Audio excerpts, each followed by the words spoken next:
Hello everyone, आप सबका स्वागत है मेरे यूट्यूब चैनल रीलर आइडिया में।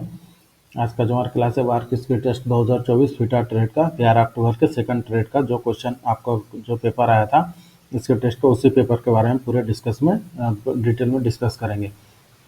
तो इस पेपर को करने के लिए आपको 2.5 घंटे मिले थे। 100 मार्क का पेपर था और जो स्क्रीन पर आपको डायग्राम दिखाई दे रहा है यही पेपर आया था आपके पेपर में। जो आपको यहाँ पर आप देख सकते हैं डायग्राम आपको दिखाई दे रहा है पेपर का, जो 11 अक्टूबर के सेकंड शिफ्ट में आया था। इसमें कौन कौन से ऑपरेशन और इसे किस तरह से करने थे इसके बारे में हम डिटेल में जानकारी लेंगे।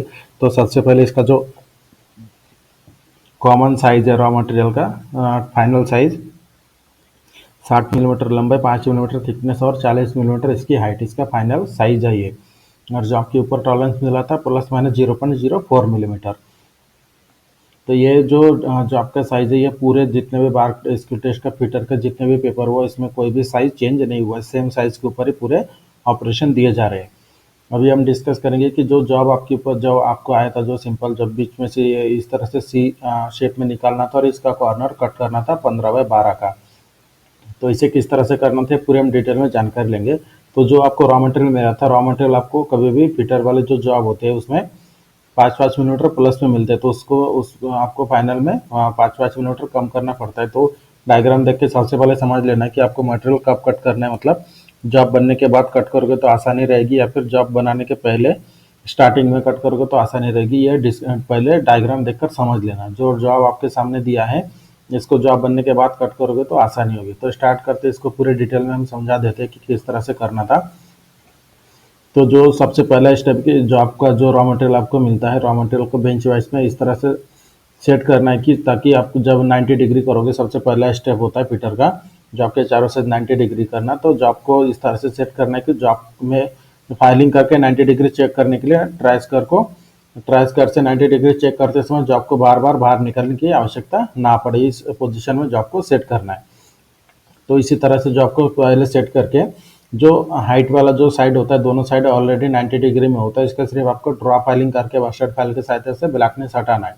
तो ये ऑलरेडी 90 डिग्री में बन जाता है। उसके बाद इन दोनों साइड को रेफरेंस पकड़ के बाकी के दोनों साइड को आपको 90 डिग्री करना है वाशर्ट फाइल के सहायता से फाइलिंग करके, और कंटिन्यू आपको ट्रेस करके सहायता से चेक करते जाना है। मान लीजिए जॉब आपका जब 90 डिग्री में बन जाता है चारों साइड, उसके बाद का जो स्टेप आता है जो आपका एक सरफेस क्लीन करना है, मतलब ज़्यादा क्लीन नहीं, सिर्फ मार्किंग करने के पर्पज से आपको क्लीन करना है। तो वाशर्ट फाइल की सहायता से फाइलिंग करके सबसे पहले एक साइड सरफेस क्लीन कर लेना। उसके बाद मार्किंग मीडिया अप्लाई करना है। मार्किंग मीडिया सूखने के बाद आपको करनी होती है मार्किंग। तो हम आपको मार्किंग भी बताएंगे कि यह जो जॉब आया था इसकी मार्किंग किस तरह से किया जाता है हेड गेज के ऊपर। मान लीजिए कि सरफेस प्लेट के ऊपर जॉब को हमने इसी पोजीशन पर रखा है। तो इसी पोजीशन में सरफेस प्लेट के ऊपर जो आपको एंगल प्लेट के साथ सहारा देकर रखने के बाद हाइट गेज में सबसे पहला 12 मिलीमीटर आपको लंबाई हाइट ले लेना है हाइट गेज में। उसके बाद एक हॉरिजॉन्टल लाइन ड्रॉ करना है। उसके बाद 16 मिलीमीटर ले लेना है। उसके बाद एक हॉरिजॉन्टल लाइन ड्रॉ करना है। उसके बाद एक 40 मिलीमीटर ले लेना है माप, एक हॉरिजॉन्टल लाइन ड्रॉ करोगे। इस तरह से आपका इस साइड का पूरा मार्किंग हो जाता है। उसके बाद जॉब को पलटा कर इस तरह से लगाओगे।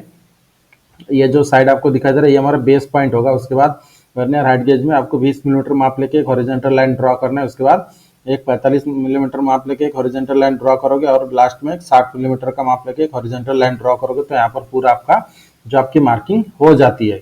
उसके बाद का जो इम्पोर्टेंट स्टेप होता है, जैसे जॉब के ऊपर हमने हॉरिजॉन्टल वर्टिकल लाइन ड्रॉ कर लिया, उसके बाद का स्टेप क्या आता है कि जो आपका डायग्राम सामने रखकर आपको जो आपके ऊपर जैसे मैंने डार्क लाइन में आपको दिखाया है, तो उसी तरह से आपको जो आपने मार्किंग किया उस मार्किंग को पेंसिल के सहायता से आपको इस तरह से डार्क बना लेना। जो आपको जॉब मिला उसके ऊपर पूरा इस तरह से जॉब के शेप का पूरा जो लाइन होता है आउटलाइन उसे डार्क कर लेना पेंसिल के सहायता से।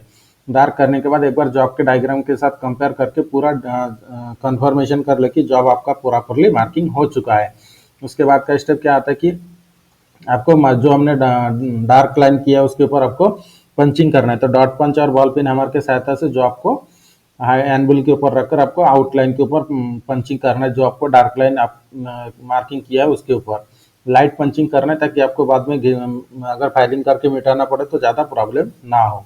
तो पंचिंग कर लेंगे। पंचिंग करने के बाद आपका आता है स्टेप इसका एक्सेस मटेरियल कट करना। एक्सेस मटेरियल को कट करते समय सबसे पहले ध्यान में रखें कि जो आपने पंचिंग किया है तो एक्सेस मटेरियल को कट करने के बाद भी आपका पंचिंग दिखाई देना चाहिए। इस तरह से पंचिंग के आउटलाइन से कट करना है, पंचिंग के इनर लाइन से नहीं। मान लीजिए ये जो आउट आपकी मार्किंग लाइन इसके ऊपर पंचिंग किया तो इसके इनर लाइन से नहीं कट करना है, इसके आउटर लाइन से ही कट करना है।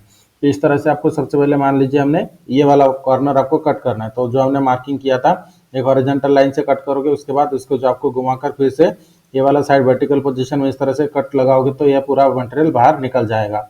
उसके बाद ये जो साइड है इसको वर्टिकल पोजीशन में लगा के पहले वर्टिकल कट करना है स्ट्रेट, इस साइड से वर्टिकल स्ट्रेट कट करोगे। उसके बाद ये कॉर्नर टू कॉर्नर एक कट करोगे, उसके बाद दूसरा कॉर्नर टू कॉर्नर एक कट करोगे तो बीच में से वी वाला शेप मटेरियल निकल जाएगा।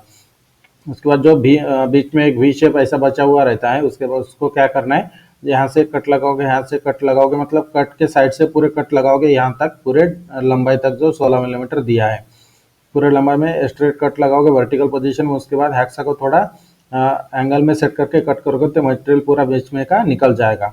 उसके बाद आपको क्या करना है ऑपरेशन, जैसे हमने एक्सेस मटेरियल कट कर लिया है तो ये जो आपको पहले ये कॉर्नर आपको फाइलिंग कर लेना है, मास्टर फाइल के सहायता से फाइलिंग करके पंचिंग तक ला लेना है। उसके बाद ये जो दूसरा साइड है, दूसरे साइड ये साइड और ये साइड भी मास्टर फाइल के सहायता से फाइलिंग करके पंचिंग तक ला लेना है। और बीच वाला जो मटेरियल है इसका साइज कम है 16 मिलीमीटर, तो आपको 10 बाय 10 का स्क्वायर फाइल लेकर बीच वाला मटेरियल को फाइलिंग करके पंचिंग तक ला लेना है। तो पंचिंग तक ला लेने के बाद उसके बाद को आपका जो स्टेप आता है सेकंड कट फाइल के सहायता से आपको फाइलिंग करके जो आपके जो पंचिंग है, पंचिंग को आपको क्या करना है, मार्किंग जो आपका डायमेंशन है, डायमेंशन तक सबसे पहले बना लोगे सेकंड कट फाइल के सहायता से। सबसे पहले एक्स्ट्रा मटेरियल हमने वास्टेड फाइल के सहायता से निकाल लिया, उसके बाद सेकंड कट फाइल के सहायता से सबको फाइलिंग करके डायमेंशन में पूरे जॉब को बना लेना है, क्योंकि डायमेंशन बहुत इंपॉर्टेंट है। जो जॉब आपका दिया गया है सिंपल जॉब, जितना सिंपल जॉब आता है उतना डायमेंशन के ऊपर ज़्यादा ध्यान दिया जाता है, ये बात ध्यान में रखें।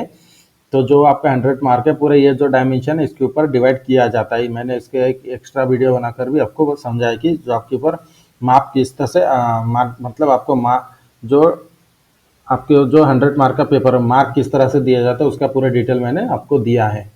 तो सबसे सेकंड कट फाइल के सहायता से पूरे डायमेंशन में जॉब को बना लोगे, उसके बाद स्मूथ फाइल के सहायता से पूरे जॉब को फाइनल फिनिशिंग कर लेना है। उसके बाद ध्यान में रखें जब आप सरफेस क्लीन करोगे तो सरफेस क्लीन करते समय सबसे पहले बास्टर्ड फाइल की सहायता से एक्स्ट्रा मटेरियल को निकाल देना है, क्योंकि आपका जो जॉब का साइज आपका थिकनेस था 6 मिलीमीटर, आपको बनाना था 5 मिलीमीटर। तो बास्टर्ड फाइल की सहायता से सबसे पहले एक्स्ट्रा मटेरियल निकाल दोगे, उसके बाद स्मूथ फाइल की सहायता से फाइलिंग करके जो आपका साइज आपका कितना थिकनेस कितना बनाना है 5 मिलीमीटर। तो इस तरह से यहाँ पर आपका पूरा जॉब यहाँ पर पूरा बन जाता है। जो हमारे 11 अक्टूबर के सेकंड शिफ्ट का पेपर आया था, तो यही पेपर आपको पूरा स्टेप बाय स्टेप मैंने डिटेल में समझा कर दिया है, और इसी स्टेप को फॉलो करते आपको ध्यान में रखकर जॉब को बनाना था। ध्यान में रखकर जॉब का डायमेंशन बहुत ज़्यादा इंपॉर्टेंट है।